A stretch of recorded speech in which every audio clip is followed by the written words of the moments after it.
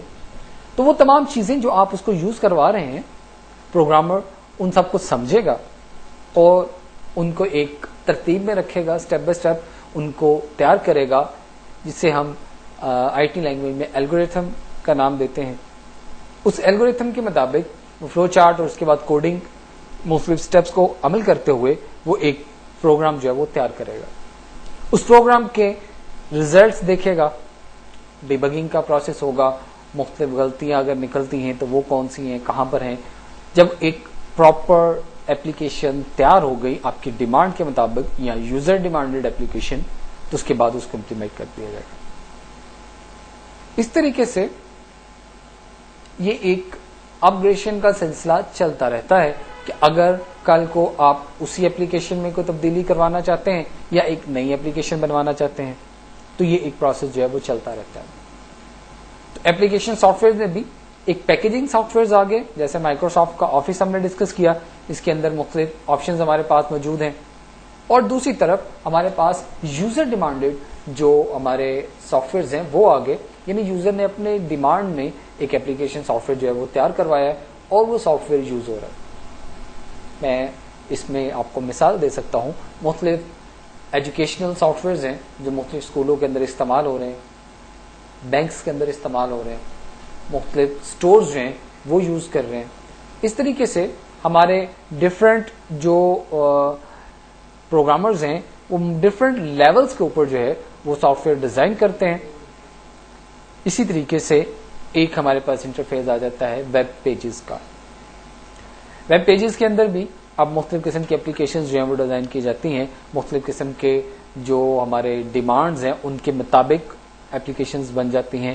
جیسے e commerce بیس اگر آپ ڈائنامک ویب سائٹ بناتے ہیں تو وہاں پر آپ آن لائن شاپنگ کرتے ہیں, کریڈٹ کارڈ کے ذریعے شاپنگ کرتے ہیں. آپ کا جو بائر ہے وہ جیسے ہی آپ کی ویب سائٹ کو وزٹ کرتا ہے تو اس کے ساتھ ہی اس کو اگر کوئی چیز پسند آتی ہے تو وہ اس چیز کو کلک کرتا ہے, وہاں سے آپ کو اپنی پیمنٹ کے لیے کارڈ پرووائڈ کرتا ہے, آپ اسے پیمنٹ لے لیتے ہیں اور اس کے بعد وہ چیز آپ اس کو سپلائی کر دیتے ہیں. ان چیزوں کے اوپر انشاءاللہ نیکسٹ پروگرامز کے اندر ہم ڈیٹیل سے ان چیزوں کو ڈسکس کریں گے. اب آتے ہیں تھوڑا ہارڈ ویئر کی طرف. ہارڈ ویئر کمپیوٹر کے ڈفرینٹ فزیکل پارٹس. میں ہارڈ ویئرس کو آگے مزید دو حصوں میں تقسیم کرتا ہوں. ایک حصہ تو ان پٹ کا, دوسرا حصہ آؤٹ پٹ کا. ایک ان پٹ جو ہے وہ جب ہم ڈیٹا کمپیوٹر کو پرووائڈ کر رہے ہیں, انسٹرکشنز کمپیوٹر کو پرووائڈ کر رہے ہیں. دوسرا کمپیوٹر جب ریزلٹ بنا کے ہمیں پرووائڈ کر رہا ہے. تیسرا حصہ ہم بناتے ہیں جو کہ ہے کمپیوٹر, یعنی وہ پروسیس جو ہم نے عمل کروانا ہے وہ جس جگہ پر کمپلیٹ ہو رہا ہے, جسے ہم پروسیسنگ یونٹ یا سینٹرل پروسیسنگ یونٹ کا نام دیتے ہیں سی پی یو, جسے عام لفظوں میں کمپیوٹر کہا جاتا ہے. تو یہ تین حصے, ایک حصہ کمپیوٹر کو دیتا ہے, ایک حصہ کمپیوٹر سے لیتا ہے, اور ایک حصہ جہاں پر کمپیوٹر کام کرتا ہے. اب اس میں مختلف ڈیوائسز جو ہیں وہ آ جاتی ہیں, مثلا ان پٹ کے لیے کی بورڈ, ماؤس, مائک ایکسٹرا. جب آپ آؤٹ پٹ پہ آتے ہیں تو ہمارے پاس اسپیکرز ہیں, ہمارے پاس مانیٹر ہیں, پرنٹر ہیں, مختلف قسم کے آؤٹ پٹس ہیں.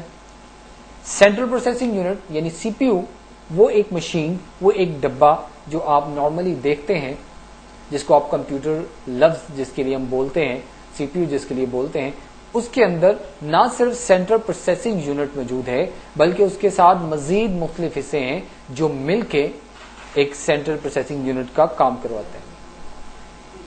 اب ہمارے پاس ڈفرینٹ کمپنیز کے کمپیوٹرز ہیں, ڈفرینٹ کمپنیز کے اپلائڈ کمپیوٹرز جو ہیں موجود ہیں. اسی طریقے سے ڈفرینٹ سائزز میں کمپیوٹر موجود ہیں. ایک آپ کے پاس ڈیسک ٹاپ کمپیوٹر موجود ہے تو دوسری طرف آپ کے پاس لیپ ٹاپ کمپیوٹر موجود ہے. ایک طرف اگر آپ کے پاس لوکل لیول پر سنگل یوزر کمپیوٹر ہے تو دوسری طرف منی کمپیوٹر, مین فریم کمپیوٹر جو ملٹی یوزر کمپیوٹرز ہیں وہ موجود ہیں. یہی چیزیں آگے سسٹم سافٹ ویئر کے اندر بھی موجود ہیں.